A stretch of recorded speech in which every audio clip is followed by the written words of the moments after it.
So this is a really wonderful time for us as academics, activists, trade unionists, social movements, and all these things.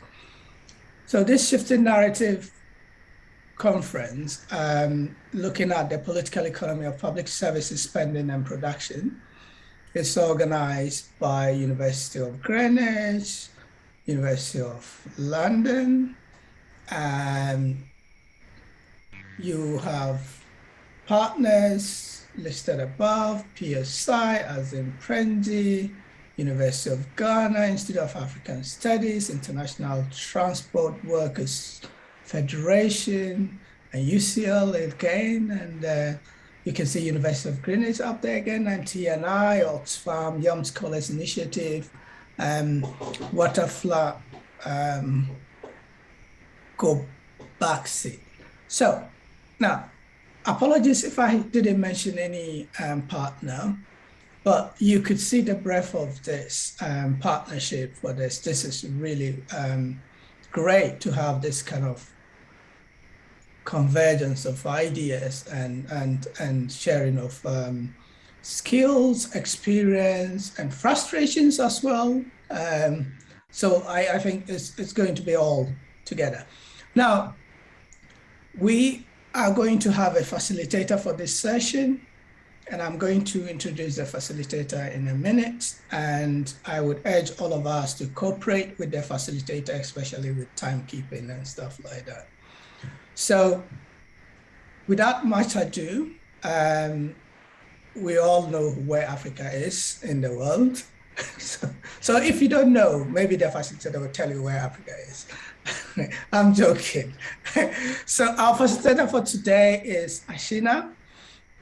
Ashina is currently working as the Program Officer for Public Services and Representative for Africa with the Global Initiative for Economic, Social, and Cultural Rights. Ashina is passionate about social justice. She has worked in the human rights sector for over 6 years at the intersection of global and national struggles for just systems of public services delivery to ensure everyone is able to enjoy their socio-economic rights, particularly education, health, water, and sanitation and care. Now, before I hand over to Ashina, I would like to also mention that Vera and I would be at the background to monitor the chat and questions and support Ashina in her facilitation. And we have our able colleague, Jenny, who is also there. We might also nudge her a bit if we need her support in terms of technical or any other thing. And then we have our lineup speakers. I think all the speakers are ready. So over to you, Ashina, and that's the session on education on Africa. Thank you, Al-Hassan, and thank you to all the organizers and all the participants who have joined us today for this very important discussion on education in Africa. It's going to be a very insightful and inspiring discussion on the various challenges that continue to plague the quality of public education in the region, particularly inequality and the problems that are posed by the increasing privatization and commercialization of education. But it's not all doom and gloom. We're also going to hear about the initiatives to investigate these challenges and to confront these challenges, particularly the narratives that perpetuate them, and so that we can all move faster towards better quality education for all in Africa. So I hope you can all hear me well. As you've heard, my name is Ashina Mtsumi. I have the honor of introducing our speakers for today. They will all have a chance to share their presentations, and then we'll have some time for a discussion at the end of the presentation. However, feel free to keep on adding in any questions or comments in the chat as we go along. So the first speaker for today will be Zakaria Sulemana from Oxfam. Zakaria holds an MPhil in social work from the University of Ghana. He is working with Oxfam in Ghana and is a social development specialist, an enterprising program and change manager with extensive experience, over 21 years of experience working in Ghana, Sierra Leone, and across Africa focusing on rights-based programming and policy influencing to fight inequality and exclusion, and to promote increased investment in social services, transformative education, child protection, and youth and women's economic and political empowerment. Thereafter, we'll hear from Salima Namusobya. Salima is the Executive Director of the Initiative for Social and Economic Rights, that's ISER in Uganda. She's a lawyer and human rights advocate who has specialized in human rights law. She's also an expert member of the Working Group on Economic, Social, and Cultural Rights of the African Commission on Human and People's Rights. She has vast experience advocating for free, quality public education at the national, regional, and international level through research, litigation, support for policy development, joint advocacy initiatives, and capacity building for policymakers. Thereafter, we'll hear from Dr. Maria Rone Balsera, who holds a PhD in education from Byfield University, an MSc in human rights from the London School of Economics, and an LLM in human rights from the Universidad Carlos in Madrid. Maria is the Tax and Education Alliance Coordinator, and she's also an associate lecturer at the University of London and has experience as a consultant, researcher, and as a teacher. Maria has also written several publications, including articles in high-impact academic journals. We'll then hear from Rone McFarlane, who is the Senior Manager for Development and Research at Equal Education, based in South Africa. Rone joined Equal Education in 2016 and has previously served as the co-head of research. Before joining Education International, she worked as a research advisor to Cambridge University's Faculty of Education and interned at the BBC in London. Rone holds an MSc in Comparative and International Education from Oxford University, which she obtained with distinction as a Chevening Scholar. Rone serves as a trustee of the Bookery, an organization that creates dynamic school libraries and inspires a love of reading. Last but certainly not least, we'll hear from Anderson Miamen, who is the Executive Director of the Center for Transparency and Accountability in Liberia, that's CENTAL, which is the national chapter of Transparency International. Anderson is a development expert, governance practitioner, and civil society leader with more than 15 years of experience working in the private and nonprofit sectors in Liberia. He has spearheaded key national advocacy initiatives, including More for Education campaign, which was implemented by the Coalition for Transparency and Accountability in Education, together with other Liberian organizations seeking to increase budgetary support for the Liberian education sector, aligned with regional, continental, and global frameworks and commitments. So without further ado, we have a very insightful, knowledgeable panel. I'll hand over to our first speaker, Zakaria.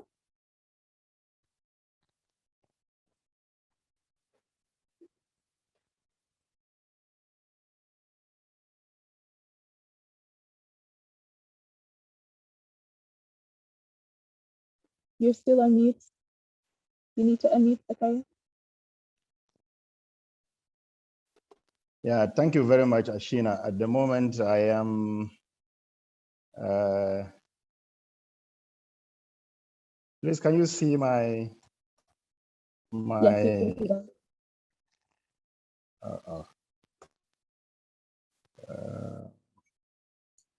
It's not shifting.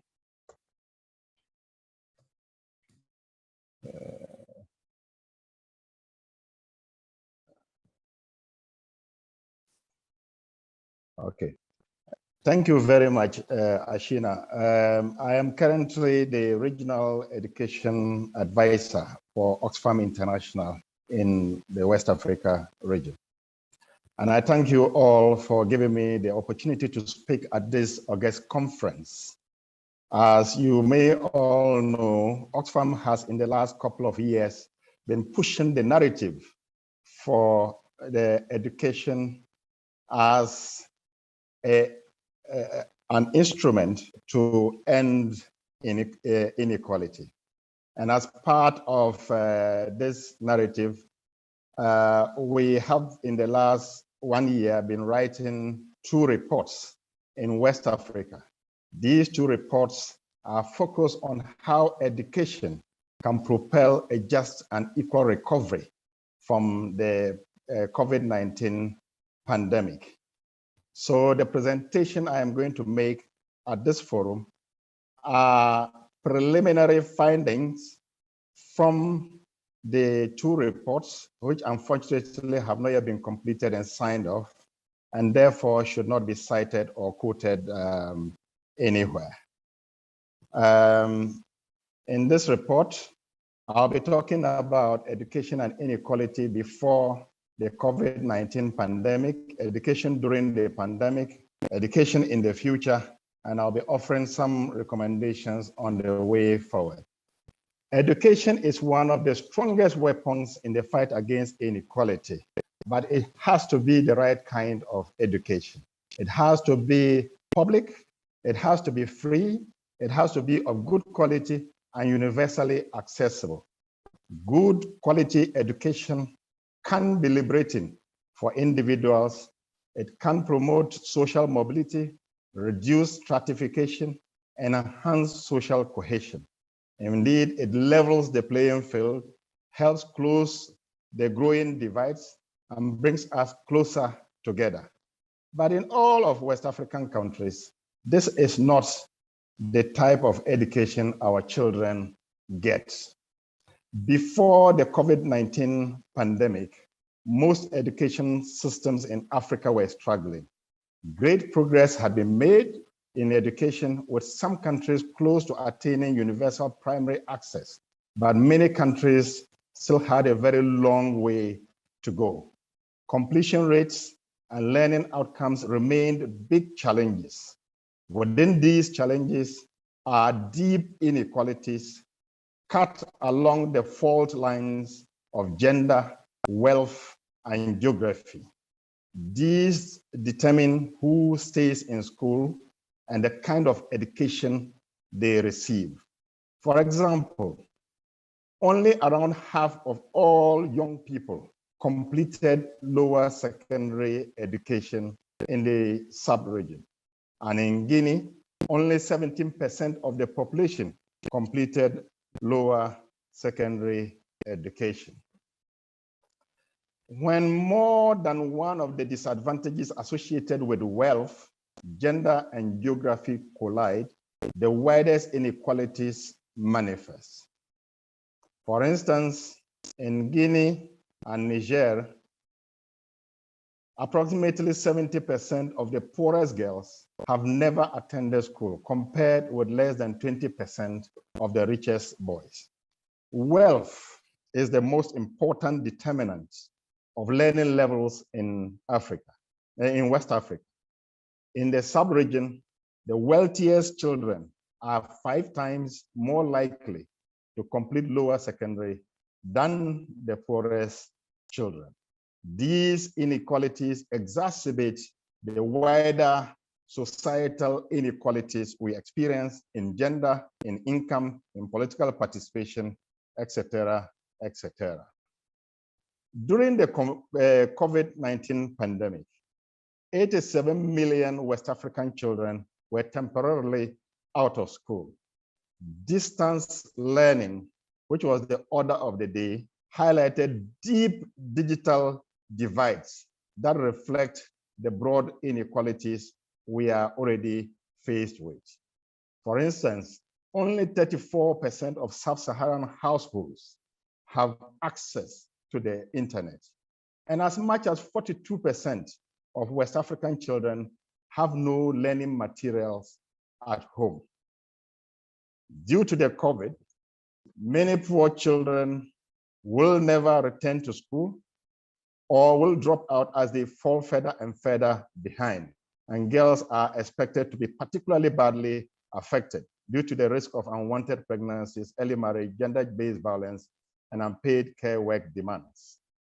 The loss in learning outcomes is expected to be worse for girls and for students in poorer communities who had less chance to engage in learning opportunities since school closures due to lack of materials or the need to work and care for younger siblings.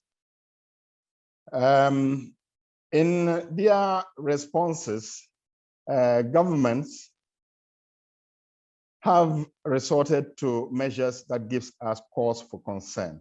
As part of their pandemic recoveries, 14 out of 16 West African governments show plans to reduce public spending by a total of 69 billion between now and the year 2026. This is in spite of evidence from over 50 years that austerity derails commitment to quality public education, constrains the ability to retain teachers, arrests progress towards universal provision, and leads to greater inequality. The total sum of money or budget that will be cut represents 6 times the total combined education budgets for the year 2020. And that amount is also enough for all governments in West Africa to provide 1 year of quality primary education for more than 230 million children in West Africa. During the COVID-19 has also revealed the lack of resilience of low-fee private schools, which are all around West Africa. Many of these schools are closed and collapsed. Teachers are reporting loss of jobs, having their salaries cut or not being paid. And from the above, we draw the following conclusions from the 2 reports, which we shall be completing and launching very soon. And they are the fact that historically, public financing of education is highly inadequate and inequitable in West Africa. This has contributed to deep educational inequalities cut along the lines of wealth, gender, and geography, with girls and women being the worst affected. COVID-19 induced digital divide, lost learning, austerity measures have deepened inequalities and will continue to do so unless some drastic measures are taken. The educational inequalities we have illustrated exacerbates wider societal inequalities and harms the efforts of West African governments to fight poverty and inequality and to build more equal and prosperous nations for the future. The way to address this is deliberate policy choices by West African governments to invest adequately in education as part of their recovery and long-term development strategies. Well-funded education is a route to social mobility, especially for girls and women who face multiple forms of discrimination. Gender disparities, for example, in wages, reproductive autonomy, and political power can be reduced through education. And what is the way forward? And these are some of the few recommendations we have to support our governments take a critical look at investment in education in order that education can play its role of bringing about a just and equal recovery and also prosperous nations. One is that governments should implement COVID-19 recovery plans that keep schools open and running effectively and safely to unleash the power of education in the recovery effort. There should be a focus on public education. Governments should make quality public education free and available to all, and not direct public funds into private for-profit schools. Governments should work towards improving equality and quality, and they can do this by, among others, eliminating the cost barriers to quality education. And the last but not the least recommendation is directed towards governments and donors, that they should resist austerity pressures to cut education budgets.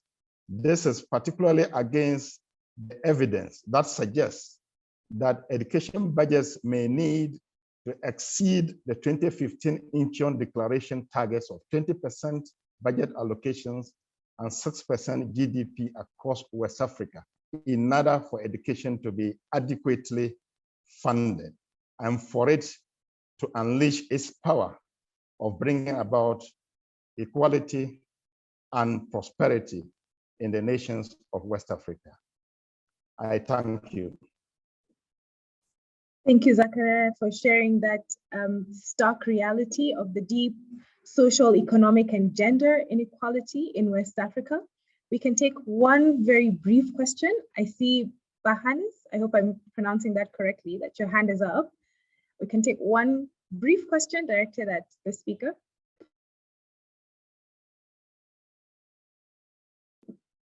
Can you hear us, Bahanis? Okay, you're still muted in case you're trying to speak. In the meantime, we'll welcome Salima to the virtual floor. Feel free to add any questions or comments to the chat as we proceed. We could take one after each speaker and then have the discussion afterwards. Thank you, Salima. Okay, thank you very much, Ashina. Good morning, everybody. My presentation will basically illustrate how the Initiative for Social and Economic Rights as a national organization collaborates with international partners, specifically the Privatization in Education and Human Rights Consortium, to bring about the, to advocate for the right to education generally. So the Initiative for Social and Economic Rights is a national organization that works on social and economic rights. And under that, we run a right to education program that seeks to ensure that every child has access to quality education, regardless of their social or economic status. In doing so, we adopt a multifaceted approach to enhance the right to education, and we engage in education monitoring, advocacy, right from the grassroots, working with community advocates, school management committees, and other members of the community in order to enhance the right to education. We also engage in research to inform multi-level evidence-based advocacy and litigation where necessary to enforce the right to education. Now, as an organization, we believe in collaboration as a powerful tool in delivering the outcomes we seek to achieve. And accordingly, ISER works with partners at the national, regional, and international levels. For this discussion, I will focus on our work at the international level under the Privatization in Education and Human Rights Consortium, the PEHRC.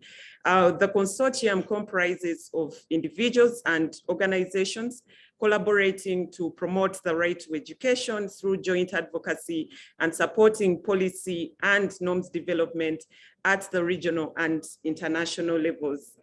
Now, as a key component of its mandate, the consortium has been exposing the negative impact of private involvement in education to push for prioritization of the public education system.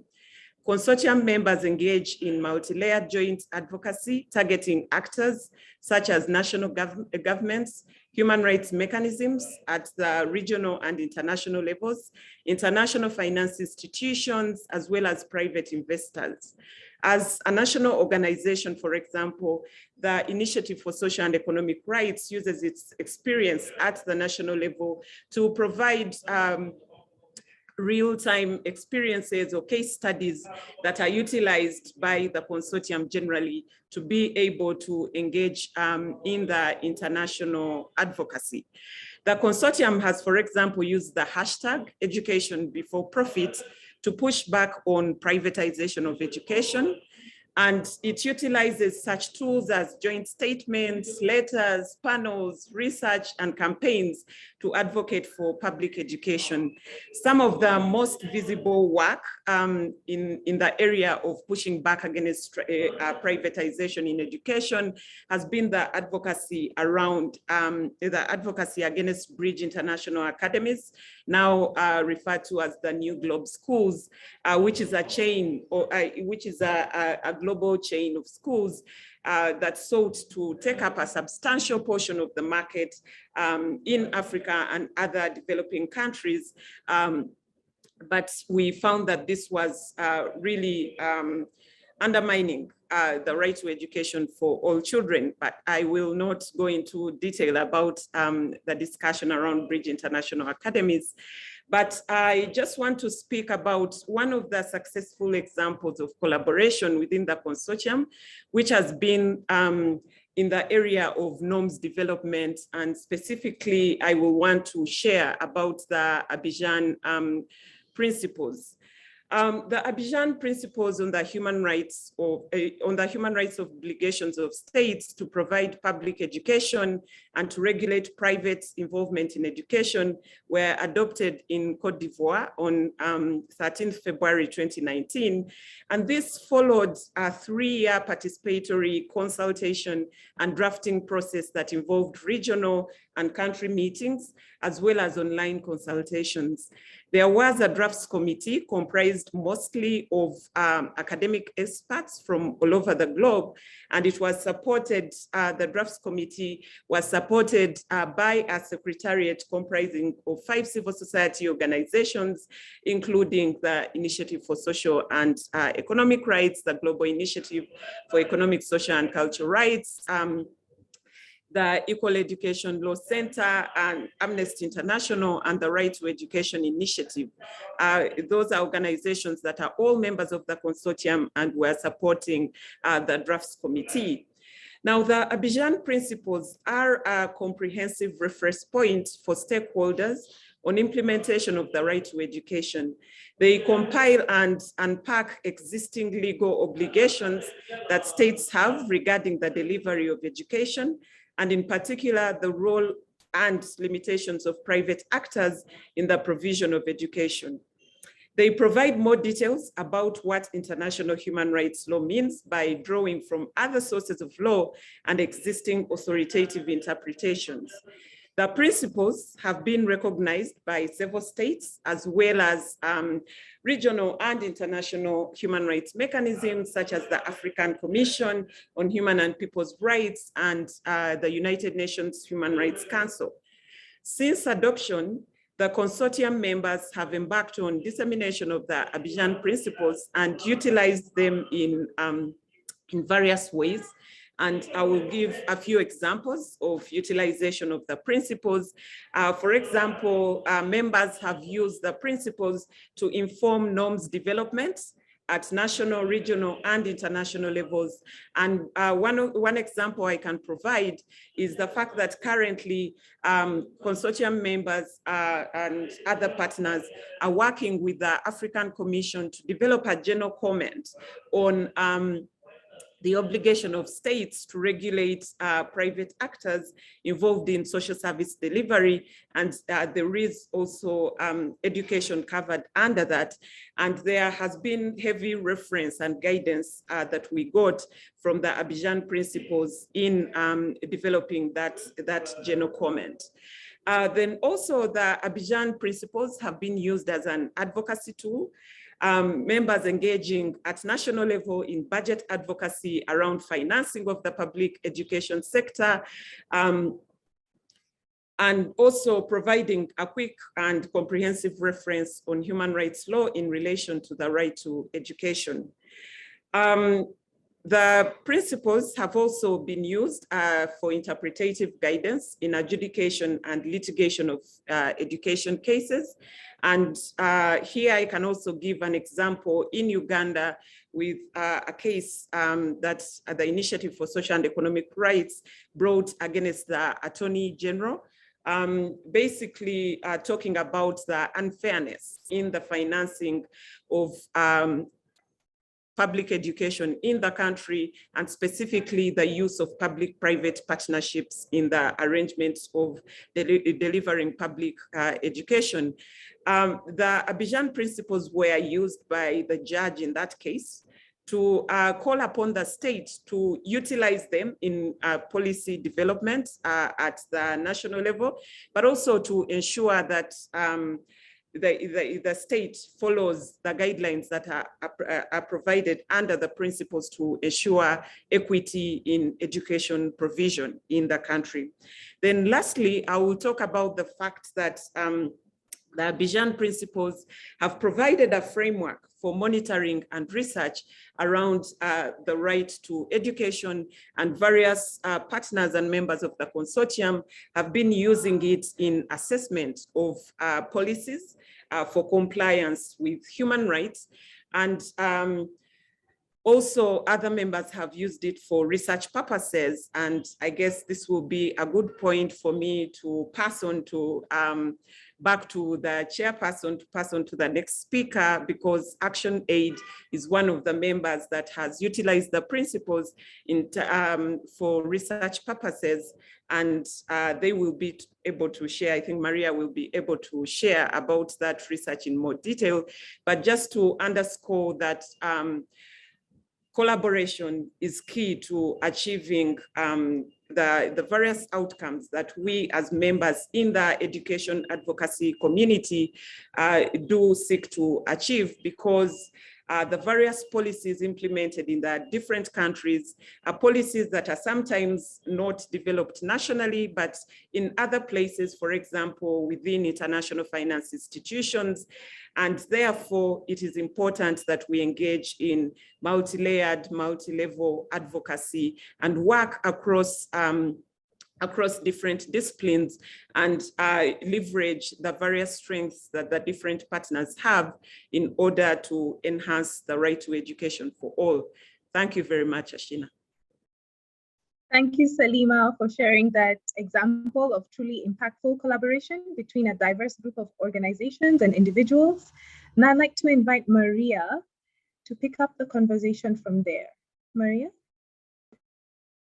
Thank you very much, Ashina. Thank you very much to the organizers and to Salima for paving the way for my presentation. I would like to apologize for the background noise. I'm at the moment at the Transforming Education Pre-Summit in Paris, and I think that they had just finished one of the sessions with the ministers, so it's getting a little bit loud. So apologize particularly to the interpreters.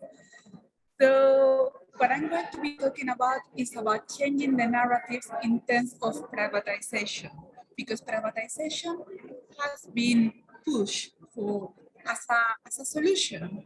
And I would like to defend the thesis that privatization is a symptom, not a solution for the shortcomings of public education. For now, I'm going to be presenting some of the findings of our research that we did using the Abidjan principles before they were even adopted. Maria, sorry, could you speak to your mic more clearly? Could you put your mic? Yes. Yeah, that's better. Is this better? I think. Okay. Yeah, much Sorry better. about that. Thank you. Okay. So I'm going to be speaking about the findings of this research that we did in Ghana, Kenya, and Uganda, but also just to say that there is a sister research that was done in Malawi, Mozambique, Nigeria, and Tanzania. And I'm going to be going through each of the findings, but just the headlines, and this is a spoiler alert in a way, is that private actors are supplanting rather than supplementing the right to education. The state in terms of providing the right to education, that the constitutional commitments are not being met, that there is inadequate financial allocations for public education provisions, that there is increase, that there are actually some of the impact has to do with the increased social stratification and inequalities, which is something that Zakaria and Salima have already covered. That the push for it is more based on ideology rather than on evidence, and that there is a lack of effective regulations. So just thank you very much, Salima, because you have already covered this in terms of the Abidjan principles, but just to point out a couple of things, that this is just a legal text that clarifies the state's human rights obligations to provide public education and regulate private involvement in education. This is particularly important, and I would like to emphasize it, that they reflect existing human rights law and does not create any new legally binding obligation for the states. So basically, they apply to states regardless of any further adoption or endorsement. And basically, as Salima said, it's a practical tool that we could all use, both for in terms of research, advocacy, mobilization, raising awareness, etc. So in terms of our research, the first finding was that that privatization basically supplanted rather than supplementing public education. As you can see, that in the last 2 decades, there has been an almost exponential growth of private actors in education, even to the fact that in some particular places, such as in Accra or even in Lagos, and in some places, also in Nairobi, private schools are more than public schools. So basically, this is not to say we should continue doing this. This is to say that there is not enough public education, right? So we have a lack of availability and also of quality in many senses. So we also have the constitutional commitments, laws, and policies are not being met. So these 3 countries, Ghana, Kenya, and Uganda, among many others in Africa and in other continents, are signatories of the Convention of the Right of the Child and on the International Covenant on Economic, Social, and Cultural Rights, both legally binding instruments, right? And they also have implemented national legislation that guarantees free, compulsory, universal basic education. However, the reality doesn't match the laws and policies because, as I said before, there is a lack of availability, there is a lack of teachers, and school fees and levies are being charged, in many cases, depriving and excluding many populations, particularly those at most disadvantaged, the poorest, and it has a gender effect as well. This has to do partly with the inadequate financing for education. And this is something that we have been working on for a long time now in Actionaid, and particularly in the Tax and Education Alliance, like Coordinate. So you can see here, in terms of the education budget, so although Ghana and Kenya are nearly reaching that 20% benchmark, Uganda is way lower of this minimum benchmark that it should be.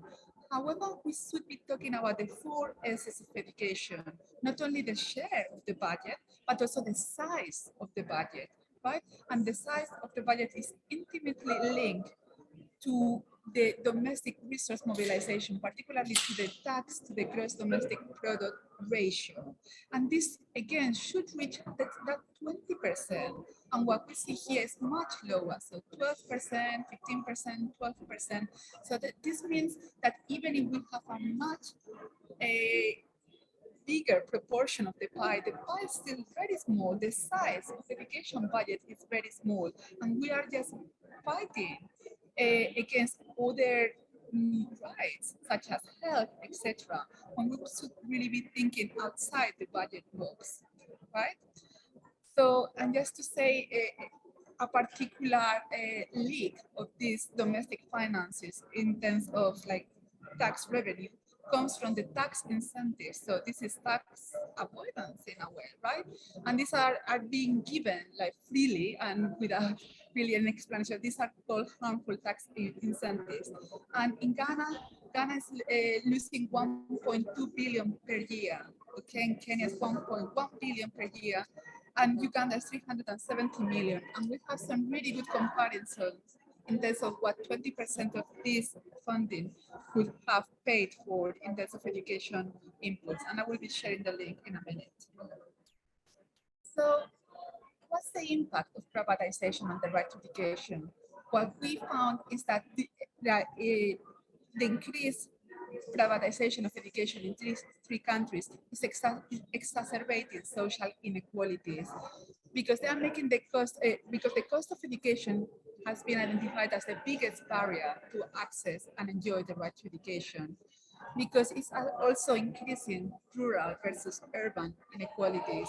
It's producing a social stratification based on purchasing power of how much you can afford.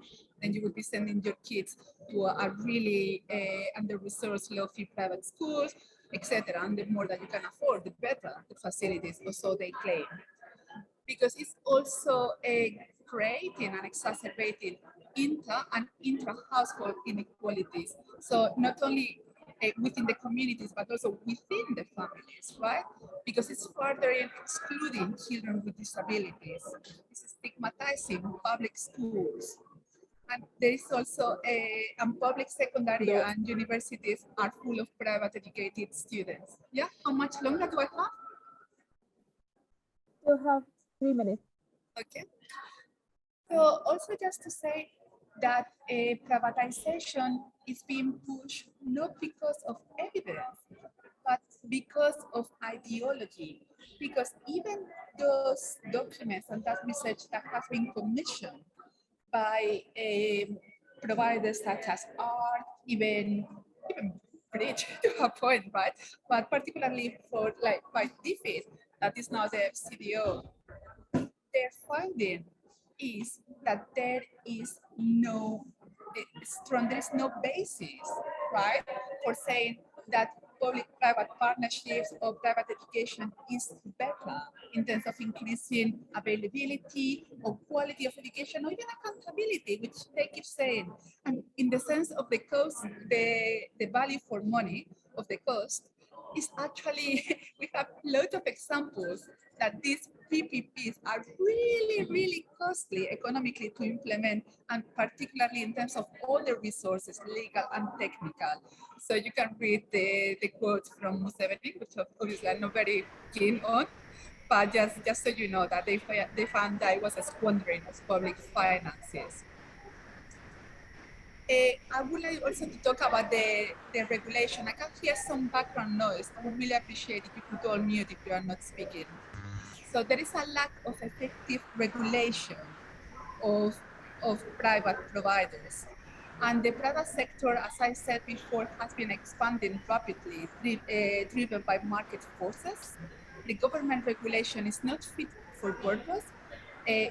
And this is basically about being private individuals being able to register new schools, but it's not really tackling this new kettle of fish, which is these commercial schools that are really pushing hard and whose main aim is just to make a business of education, to commercialize it, as I said. So these laws, policies, and enactment, enforcement, monitoring, supervision is really suffering because of a lack of financial and human resources, as well as accountability in these three countries. And because of that, we have seen an increased privatization that will require increased funding for regulation. So in terms of conclusions, I would like to say that the growth of private schools is supplanting rather than supplementing the role of states. Current education financing is definitely not adequate, and this has resulted in high costs borne by families and privatization. Privatization is creating and exacerbating social inequalities, leading to stratification, social stratification, and huge disparities of education opportunities. There is a weak regulatory framework and poor enforcement, particularly in terms of lack of legal, financial, and human resources. I said before from the beginning, privatization should be seen as a symptom rather than a solution to the shortcomings of education, as it is.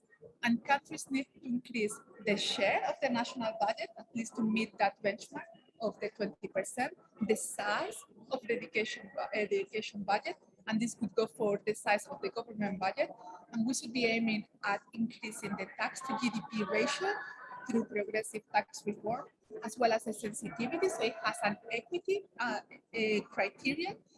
So it is gender and inclusive, gender responsive and inclusive, and the scrutiny in terms of increasing the accountability through participation, ensuring that the money arrives where it's meant to go. So if you want to hear more about progressive taxation and sanitary reforms, I'm very happy to talk about that, but I'm going to leave it here in the interest of time. Thank you very much, everyone. Thank you, Maria. Thank you for that insightful presentation that you were able to take the time to share with us how research and the human rights framework can really be used to challenge the narrative that privatization is the solution. So in the interest of time, I'll hand over to Anderson, who will share next about the situation in Liberia. Anderson, can you hear us? Yes, I can hear you. Thank you, Ashina. Thank you to my fellow panelists. I'd like to say thank you to the organizers of this event. It's a pleasure to be here. I'm always glad to share information on what is happening in Liberia and some of the things we're doing as civil society to work with government to push for full fulfillment of the right to education of all. Previous speakers highlighted a number of frameworks supporting or guaranteeing the right to education and what governments should do to protect and defend the right to education of all. The Abidjan principles being a classic example. I wouldn't go back to that to give all the background, talking about the SDG and some of the other frameworks. What I can say briefly is that, oh, okay, sorry. Yeah, what I can say is that in addition to the international frameworks, the right to education is fully guaranteed in Liberia. Our constitution, the 1986 Liberian constitution, has a specific provision on the right to education, and that provision, Article 6 of our constitution, requires government to provide all citizens access to education. Of course, it says to the extent of available resources. There are other policies that we've developed, other laws that we've developed. The new education reform law of 2011 is basically what is used to oversee education in Liberia because it spells out what the Ministry of Education is supposed to do, what the Commission on Higher Education and the other players are supposed to do to support and defend the right to education in Liberia. What I can say also is that, and it's good we're talking about shifting the narratives. Some of the things that have been said over time about, private involvement in education, how privatization is the way out in many corners. Happenings in Liberia, especially around the Liberia Educational Advancement Program that the government introduced in 2016, awarding schools to British international academies and other private and for-profit providers. Happenings around that program do not seem to really suggest that privatization is the way out. And so, just generally, education is underfinanced in Liberia. I saw the slides from Ghana, Uganda, and other places about support to education. We are spending less than 15% of our budget on education. In the current budget, we have less than 13% of it going to education. That's concerning. So one of the main challenges we face with education in Liberia has been the issue of political will. The financing mechanism has not been strong enough. The commitment has not been there from the end of government to adequately support or fund education. So because of this, we've had issues along the way. And so in terms of the LEAP program, which is one of the main things that I want to talk about here, my institution, the Coalition for Transparency and Accountability in Education, has been around the education sector for over 10 years now. And in 2016, we started advocating, especially when the government announced that it was introducing the public-private partnership program, bringing in rich international economists and other players. At the inception, it was in fact entirely British, but then later on, due to advocacy and public pressure, other providers were incorporated into the program. What we saw at the time when we did independent monitoring of the program is that a lot of issues came up.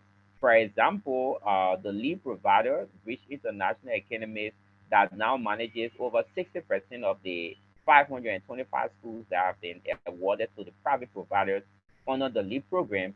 What we saw, first of all, is that they introduced a class cap because they wanted a small number of students to deal with so that they improve learning outcomes according to them. They had to introduce a class cap. Just a little backdrop, in some schools in Liberia, even though that should necessarily not be the case, but because of infrastructure and other related issues, we have schools that have up to 70 students, up to 60 students. So what Bridge did that the government gave them in terms of leverage was to introduce a class cap and say you can have only 40 to 45 students. So they threw away a lot of students, and many of those children ended up not going to school that school year because of the class cap that was introduced. Even teachers, when they took over the schools, they decided on which teachers stay and which teachers do not stay. So they changed school principals, they changed teachers, all because they wanted to get the best to show results at the end of the day. Another thing that we saw with the program at the time was the fact that transparency and accountability was very limited around what was happening. Compared to the traditional programs that have been funded by USAID, for example, EU and other partners, the LEAP program, when it was introduced, there was a lack of transparency around what was happening. So the contract between the ministry and Bridge and the other players weren't available. We had to find other means to get those documents. When we got the document and decided to visit some of the schools, we were in some instances prevented or we found it difficult because the schools had gotten instructions from the top that they should not provide information to people who come in to check on what they do. Of course, we had to innovate, around that challenge. And at the end of the day, we gathered information. Um, Few years after that program, we continued to, few years after it was introduced, that was in 2016, we continued to follow up on what is happening around the program. And a lot of the things we saw at the time in 2016, 2017 still remain. The transparency issues still remain. There's limited citizens' access to information, for example, about what the providers are supposed to do, especially Bridge. So we visited schools recently, we visited communities, and we talked to people. They could not very clearly say what Bridge was to do in the schools that they have. So what they see coming in is basically what they receive and what they accept. Even the teachers, their concerns around limited efforts to train teachers, to build the capacity of teachers, to give them good salaries and benefits and all of those things. Inclusion of partners, civil society, and other stakeholders in decision making around the program has also been a challenge. So, for the record, I'd like to indicate that there have been increase along the way in terms of the number of schools. So, we started, the government started with 93 schools in 2006. Right now, the number has increased to over 500 schools. And in all of the time, the periods the decisions were made, there wasn't consultation with stakeholders, especially civil society organizations. So I'm saying all of this to say that in terms of the narratives around private engagement in education, private actors engagement in education, and that it is the solution or it is the way out, technology and all the different things will come in. I like to say that because of the experience we have with the LEAP program, especially so that transparency issues have come up and they continue to come up. There's limited engagement with stakeholders. The schools are not easily accessible by stakeholders like we have with the traditional public schools. I believe with the Liberian experience that when private actors come into education, especially those who are for profit or who are more interested in profit than the impact they have to make. It has implications for the right to education. Even some of the schools that Bridge is running at the moment in the communities, there are a lot of out of school children. Yes, they said that the schools will be without fees, but people are collecting fees in disguise. The communities, parents are paying fees, and some told us in the engagements we have with them that because they could not pay for all of their children, there are some of them whose children entirely are not in school. So in terms of what we can do, previous colleagues talked about collaboration and partnership. This is extremely important. In the midst of everything that is happening, we have to engage as civil society actors. We have to engage as right to education defenders. This is extremely important. Otherwise, those who come in the name of partnering with government, supporting education, will be doing otherwise if we cannot independently collect information on what is happening in the education space. But then also, government has to fulfill its commitment to adequately fund education. We're saying here public and not private. Public education. Government should fund education adequately. The minimum 20%, 15 to 20% benchmark for financing education has to be attained. We're far low, far below that at the moment in Liberia. It's important that we attain that 20%, even go beyond, because the sector has challenges that we need to address. The other point is around more involvement of civil society organizations. Independent actors should continue to engage. What I've seen over time, especially with the Liberian situation, is that there's so much support for the private actors who are coming into education, but the resources available to independent players to really track what is happening and engage substantively what is happening around private involvement in education is not adequate.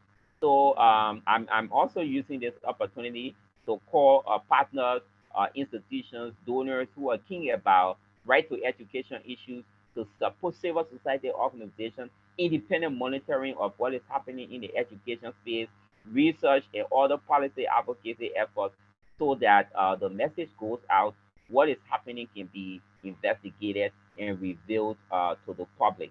To end, I'd like to say thank you for this opportunity. Liberia is one of the countries that has challenges when it comes to education. We have schools, but many of those schools are not equipped. Many of our teachers are not trained. Yes, we've been making some efforts over time to train teachers, but we have a lot of unqualified teachers. The schools are not well resourced, so we need to highlight these things, especially so that government has made a commitment to provide education, and this is provided for in our constitution. We have to play our part as civil society, and government has to play its part so that together we can work to fulfill the right to education and limit private and for-profit involvement in the education space, especially in Liberia. Thank you, Anderson. Yes, thank you very much for that comprehensive overview of the situation in Liberia and the importance of mobilizing and public pressure to increase transparency and accountability, because this is also one way to challenge the narrative that's being pushed that privatization is actually the solution, to reveal the ways in which it is actually failing. So I'd finally like to hand over to Rone McFarlane. And as we welcome her to the virtual floor, I'll encourage all of you to put in any questions or comments that you have in the chat that the speakers can then respond to after Rene's presentation. Rone? Great, thank you. Can you see my screen? Yes, we can. Okay, great.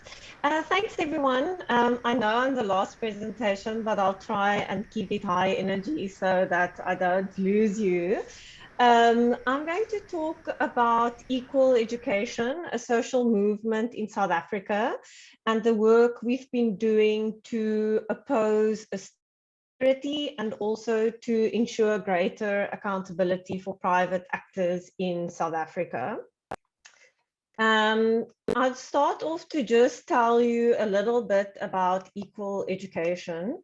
Equal education is a social movement, which means that we have learner members who form the core constituency of our organization. And our movement was really founded by this idea that critically engaged young people are a powerful force for change, and especially also in education, because education is a topic that so directly affects their day-to-day lives. So equal education convenes about 5,000 learners across South Africa from both rural and urban schools for weekly youth groups where they get together and talk about issues facing the country, learn about their rights, and also discuss issues they face in their schools. And then formulate campaigns, either localized campaigns at a particular school, sometimes province-wide campaigns, and sometimes national campaigns to address those issues. EE uses multiple advocacy strategies, so mass mobilization, staging actions to highlight issues that we are protesting about. We conduct research to make sure that our advocacy has a strong evidence base. We use media advocacy to make sure that the public is informed about the issues that we campaign about. We engage with government through meetings. We engage with Parliament, which plays an oversight role over government. And then finally, where necessary, we embark on litigation with our sister organization, the Equal Education Law Center. And we are organized in 5 provinces in South Africa. A province is like a state in our country, and they have there's quite a lot of power at the provincial government level. And we are one of the only organizations in South Africa that has system advocacy or systemic advocacy on a wide scope of education issues such as school infrastructure, learner transport, safety at schools, education funding, and also recently during the pandemic, nutrition or school meals. So just to give you a little bit of a sense of the education landscape in South Africa, South Africa schools are organized in what we call a quintile system. Basically, there are 5 wealth levels, with 5 being the wealthiest schools and 1 being the poorest schools. And it's determined primarily by the wealth in the area surrounding the school. And the quintile system determines what subsidy school gets from government, and also whether it's allowed to charge fees. So quintile 1 to 3 schools are what we call no-fee schools. They don't charge fees, and they are solely reliable on the state for funding. Quintile 4 and 5 schools are allowed to charge fees. And so in some ways that has introduced an element of private education in our public education system, because what you find is that for a poorer school, the government subsidy is about 1,500 Rand per learner, whereas fee charging schools in wealthy areas can charge up to 30,000-40,000 Rand a year per learner. And so the government subsidy just is incomparable to what schools are able to get through fees.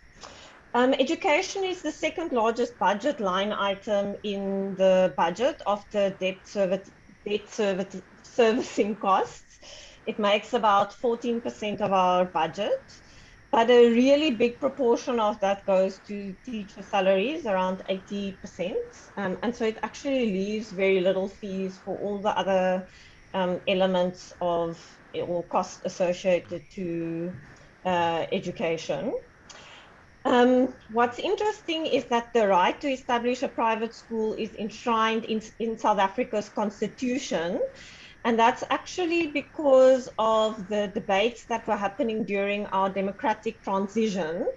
And conservative parties that were unsure about what South Africa would look like after its transition wanted to secure the right to be able to run a school in the way that you want to by establishing private schools. So it was actually an area of quite a bit of contestation, but in the end, that right was enshrined in the Constitution. And generally in South Africa, our learning outcomes are considered poor. The poll study showed that around 80% of 10-year-olds can't read for meaning.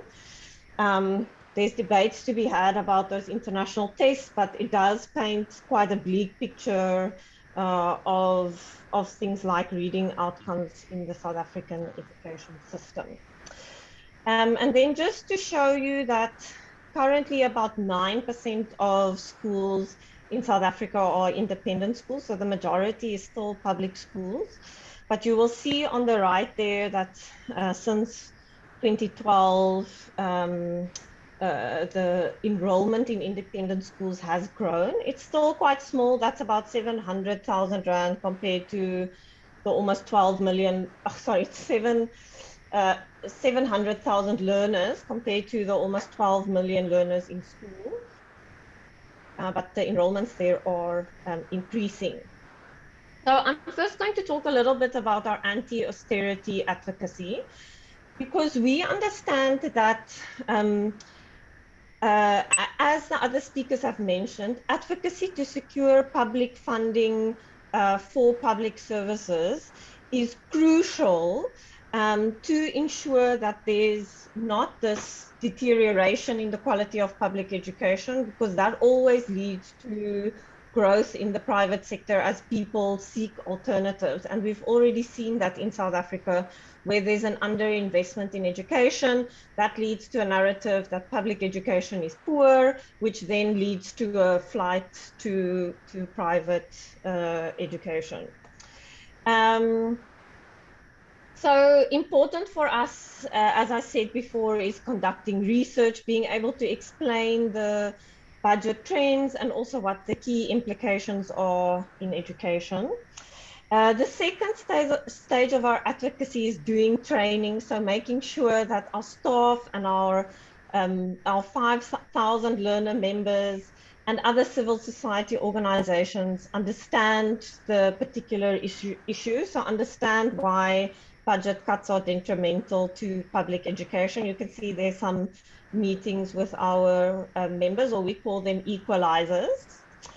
And then doing public actions to raise awareness of the issues. You know, budget documents are very complicated.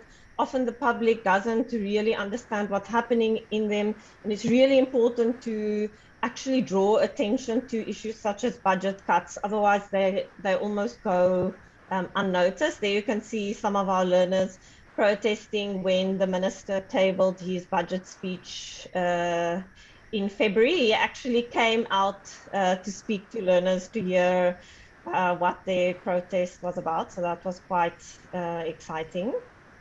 Then media advocacy is also a really important part of our advocacy. Releasing media statements that explain the key issues, having learners take media interviews and explain particular issues. And also, and I'll come back to that when we speak about privatization as well, building journalists' knowledge on these particular issues, because increasingly you don't have journalists that are focused solely on one particular beat. So it's harder to understand the issues in so much detail. And organizations like EE really play an important role to also help them in the way that they shape the public or shift the public narrative. Then we also make submissions to Parliament, as I explained earlier. Again, what's interesting, and I'm sure one sees that in other parts of the world as well, that you'll have members of Parliament who don't really have a particular background in the issue that they're serving in Parliament's committee on. So you'll have MPs in the Education Committee who know almost nothing about education. And so there's a crucial role and opportunity to inform their engagement by making quite concise submissions, meeting with them on the side, and also drawing learners' narratives into our submissions to Parliament so that they can really understand how these issues are affecting learners. And then thirdly, or lastly, coalition building has been really important in our advocacy, because we understand that austerity or government cutting social spending isn't just an education issue, it's actually a social services issue. And so you don't want to be in a situation where you're advocating for more funding for education and then that money gets taken from health. It's actually to join forces to get government to think differently about how it puts together its fiscal framework. So that's also been really important in our work. Then I just wanted to show you here, you can see in 2020, government slashed education funding. Just as the COVID pandemic was starting, it reallocated the money to health and other services. And initially it was set to then decrease year on year when you take inflation into account. But you can see after our advocacy, the plan is now we actually saw the budget increase again between 2020 and 2022. And now our advocacy is aimed at 2023 and 2024, where we again see that government is planning drastic cuts in real terms to education funding. It's the first time ever that we've actually seen education funding shrinking in real terms, as opposed to just growing very slowly. So it's a really concerning trend, and I'm sure it's happening in other parts of the world as well. Can I just check how much time I have left? A minute and a half, if that's enough. Oh my goodness. Okay. So in South Africa, we have kind of 4 types of private schools: elite private schools, low fee private schools, and then recently government introduced 2 new types of schools called collaboration schools and donor funded schools, which are essentially drawing on the model of charter schools in the US, where schools still get public funding, but teachers are employed by a school governing body, and a private entity can have the majority on the school governing body, whereas usually that is in normal public schools, that's reserved for parents. And we've done a lot of work on trying to ensure that there's an adequate legal framework in place for these new models. As we don't have a lot of time, I'll just go through this briefly. I thought it was really important what Anderson also mentioned about accessing information. Often with these new types of private schools, it's almost impossible to figure out exactly what's going on, what are the avenues of accountability. In this case, they actually introduced a kind of pilot project before any legal framework was in place to allow for those types of models. So it's very murky ground, and it's really a crucial role to play to just figure out actually what's going on and to draw the public's attention to that. Then I mentioned earlier, like, Maria also talked about the public narrative around privatization, which is also, it's not just about policymakers, it's also about school communities, and whether school communities understand the difference between public and private education and the potential risk of a private school, for instance, closing down. It's really important work, because you don't want to be involved in public advocacy, but the schools that are affected by don't agree with you and don't understand the issues in the same way that you do. And then about half a minute. Okay, cool. I just wanted to briefly say, so I've spoken about that we usually use actions and parliamentary submissions to draw attention to our advocacy, but we've also quite successfully used the international platforms like the United Nations Committee on Economic, Social and Cultural Rights, which then, if you get a recommendation from a committee like that, also provides a powerful tool when you ask government to change laws to strengthen accountability for private actors, which we got from the UN committee, and we've been using that to push government to meet that recommendation. And then we've also actually at points taken government to court on issues related to private actors. So the one issue, I won't go into the details now, but we did draw on the Abidjan principles to help the court understand what the international law says about private actors, which was really useful in strengthening a very local court case. And in the end, the school said it can just cancel a contract with the learner at any point as if it's a normal business contract. And the Constitutional Court actually confirmed that because they provide a basic constitutional right like education, they can't just terminate a contract without thinking about the implications for a learner. And that was an important case because we understand that poor learners also attend low-fee private schools and therefore are affected by how private schools act. And we're actually also going to court now on the collaboration schools model, which we believe is unconstitutional, and we'll have to see how that goes. Yeah, that's just some pictures, but I'm done. Thank you, Rone. All that, we're glad that the load shedding made it possible, still didn't interfere with your presentation. It's really interesting to hear how you can mobilize and even include learners in the process of mobilizing against the austerity measures. Thank you to all the speakers who shared all of the fantastic insights, and we will now open the floor to questions and comments from the audience. I invite all the speakers who are still here with us to switch on their cameras, please, as we prepare to take some questions and comments.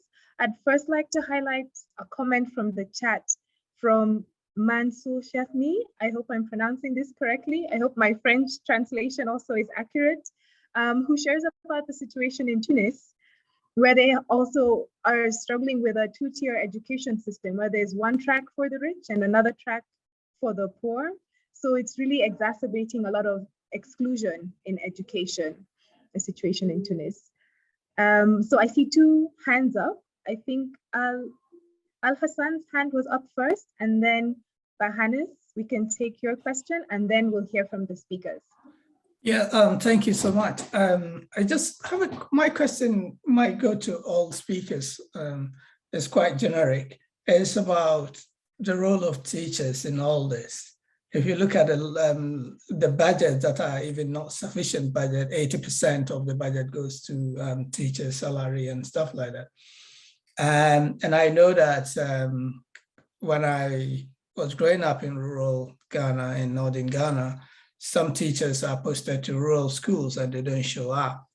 In our advocacy, do we take this into consideration? Have we looked at it? Because sometimes we say lack of teachers. It's actually sometimes not lack of teachers, but the inability of the government and supervisors to hold teachers accountable and give them the necessary equipment to work at rural areas as well, or in peri-urban areas.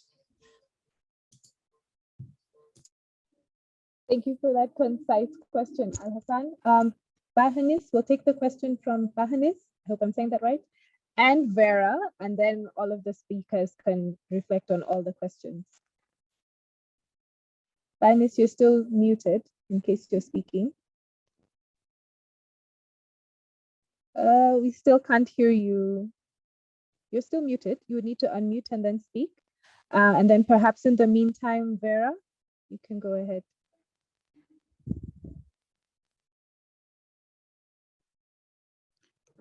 Yeah, thank you. شكرا. شكرا. You go ahead if you can speak. حاج بنيس. We can hear you.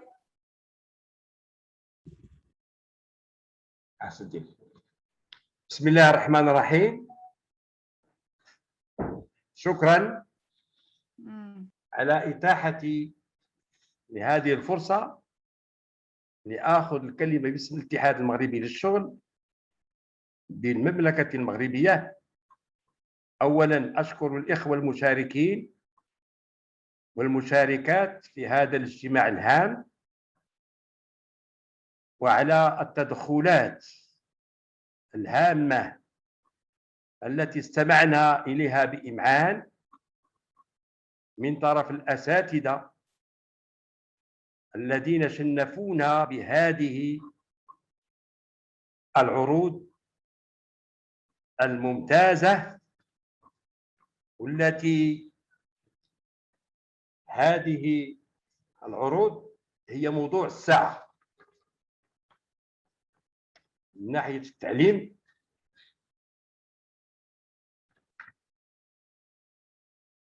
كم نكون سعداء أن تتوج مخرجات هذا الاجتماع بدليل أو نجد حول الخطابات المزمع تبنيها، وكذلك دليلين آخران حول التعليم والمياه والرعاية الصحية. الأول يستهدف رجال ونساء التعليم، والثاني يستهدف التلاميذ. نحن نعرف بأن الرعاية الصحية للتلاميذ ضرورية، منها توفير المياه ودورات المياه بالمدارس الموجودة في العالم القروي أو الأرياف، مما يساهم نحن عندنا في المغرب في محاربة الهدر المدرسي. Yeah, hi everybody. I also wanted to say thank you for all these amazing presentations. I really learned a lot today, so it's really enriching. I have two cheeky questions, but maybe ask one first, and it's also for all the speakers basically. I would be very interested to see how you work together with the trade unionists on the ground, especially when it was about campaigns and teacher salaries and so on. And then if we still have time, I also wondered how COVID affected your organizing, and must have been very difficult to organize all these advocacy work and campaigns in the time of COVID. So if you can share some lessons, yeah, I would be very interested. Thank you again for all these fantastic presentations. Thanks, Vera, and to everyone who has asked a question. I'll hand over very fast to the speakers who can share their responses to the question and some final thoughts, as there may not be time for another round of input. Feel free to jump in whenever you're ready. I don't mind going. So Equal Education actually does work very closely with teacher unions. I mean, it's important for us. In South Africa, it's a bit complicated because some of our teacher unions are also politically affiliated with particular parties. So it's important for us to remain independent. But we do joint advocacy. And actually, interestingly, one of the teacher unions is also taking the collaboration schools model to court, and our court cases will be heard jointly. And we've done a lot of work thinking together about the issues in that model. So that's definitely really important. And especially on an issue like budget advocacy, the interest of learners and teachers obviously align quite strongly. It can be more complicated when teacher and learner interests don't necessarily align as clearly, like for instance, in COVID, in South Africa, teachers didn't want to go back to school, whereas learners inside EE were saying that they want to go back to school as soon as possible. But actually, there was still quite strong collaboration with the unions that was able to do like system-wide surveys of what's happening in schools and feed that information to us to help us with our advocacy. So definitely important collaboration.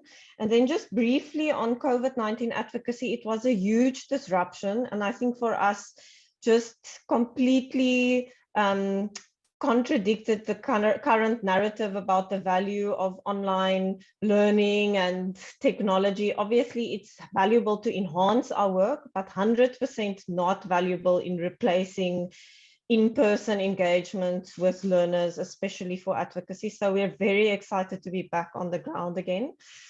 We did learn some valuable lessons, like for instance, online engagements do now allow for learners across provinces to show solidarity with each other.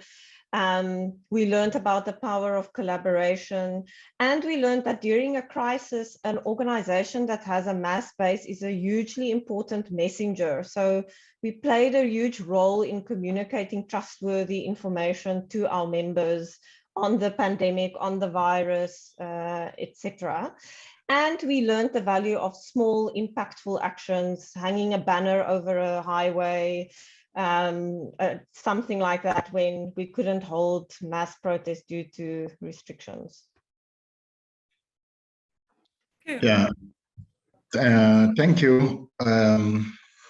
To Alasan's question, we in Oxfam have actually partnered with civil society organizations, including the media, and in particular teacher unions, in our campaigns against the privatization of public schools. You can see that play out in Ghana, where we have used our research findings, to aid the narrative and petitions led by a group called the Coalition Against the Privatization and Commercialization of Education in Ghana. And that has worked so well to the extent that the government's intention to privatize 300 basic schools and cede its management to private managers had to stop. And this was because we worked with teacher unions to take the lead. You may say that my response is about the macro policy issues and not addressing what your concern around how many teachers are available in rural and peri-urban communities. But nonetheless, part of the narrative also highlights that the privatization of education actually hurts the working conditions of teachers. And so we got the teachers to buy into this evidence and to work with it and champion the whole campaign against the privatization of education. The same thing happened in Sierra Leone, and then with colleagues also, with other teacher unions also in Liberia. That is the extent to which we have worked with teachers and the role they have played in this campaign. And I think that also answers various questions as to the extent to which we work with workers' unions. With regards to how we managed our campaigns during the COVID, in the face of the restricted movements and all of that, we had elaborate plans in many countries in West Africa to engage in campaigns for increased investment in education, but also against the privatization of public education. Part of them were rallies, musical concerts, and so on. But we had to shelve this and rather intensify our work on social media. And to do that effectively, we had to build capacity of our partners in messaging and the use of social media in campaigning against the privatization of schools and also for increased investment in education. We also use the media a lot. In Ghana, for example, there had been a number of televised debates between government and civil society on how government was funding education. I actually served as a resource to civil society in programs such as this.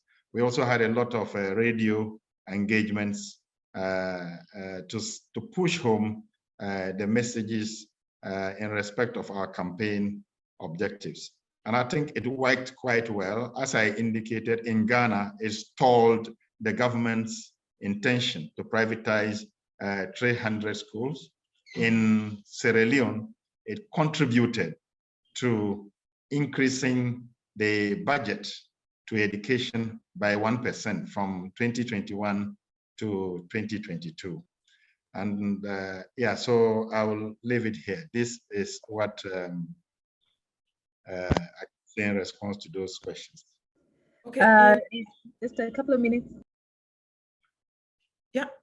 In the interest of time, I'll just talk about the request for a guide, and I'll refer again to the fact that the Abidjan principles are quite comprehensive, and they put together almost all there is in terms of guidance from international human rights law relating to the right to education. So reference could be made to that document for Bahanis, who's requesting for that.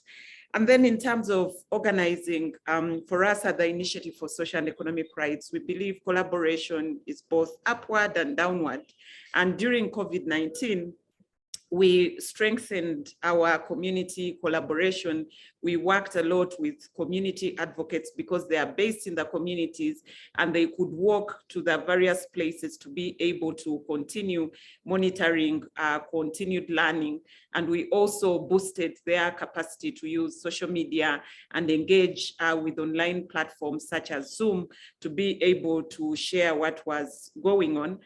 So it was helpful that even during the toughest times of the pandemic, we were still able to receive real information from the ground through the community advocates that we work with in the various districts. And because we are out of time, I'll just emphasize again, collaboration is important right from the grassroots and all the way beyond the borders to ensure that we have a comprehensive approach to advocacy around the right to education. Thank you. Thank you to all of the speakers, to all the participants who have been able to be with us until now. Apologies because we've gone 2 minutes beyond the time that we had, but it has been really inspiring to hear about how we can use research, we can use the human rights framework, and we can use mobilization to challenge the narratives that are undermining education and that it can be successful. Thank you all for your contribution and have a great rest of the conference. Fantastic. Thank you all for great presentations and audience. This is the first time I've been into a meeting that we ended up with the same number of people that we started with. You presenters have been really engaging. That's amazing. So we're having a 30 minutes break, and when we come back at 12:30, we'll go straight into the water session.